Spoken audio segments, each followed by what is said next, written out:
Now, if you're ever wiring up a 7-way trailer plug on a truck or an RV, it's always best to know and label the function of the wires. Don't worry about the colors of the wires, because the actual inside connector will be labeled by color, and we don't really care about the color code. We care about what the function of each wire is, especially because often you don't have the same color wires that the color code says, like I'm doing on my RV.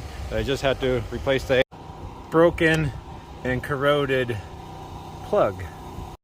Now, because I just replaced all this broken wiring, I know that yellow is left turn, brown is running lights, green is right turn, this white is reverse, and then this one over here will be ground. I don't have power or electric brake on my RV, so I'm missing 2 wires. And then reverse isn't very common anyways, but I have that. So how I always remember it is the connection labeled red is going to be left turn, and then directly across from it's going to be right turn, which is brown. And so with left and right out of the way, that means green's going to be running lights or tail lights. So I do wish these were labeled with function instead of color code. Make it a lot easier for everybody. Of course, on this one, my white ground did end up on the white port there.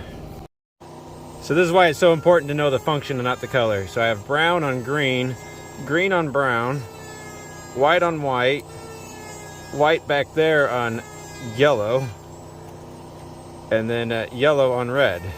And then that way when you put it back in,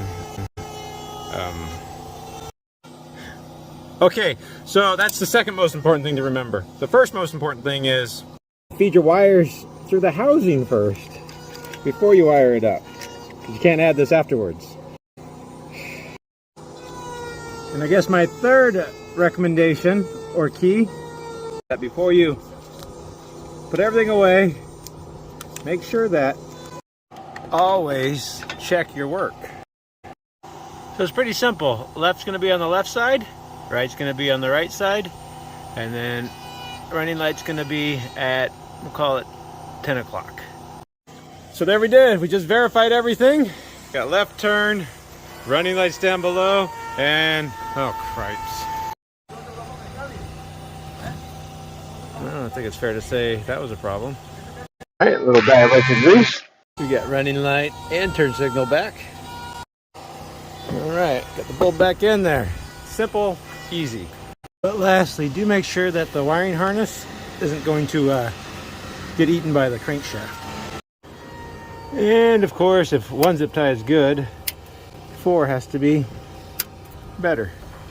Very easy. So those are my tips when you're rewiring a 7-way plug.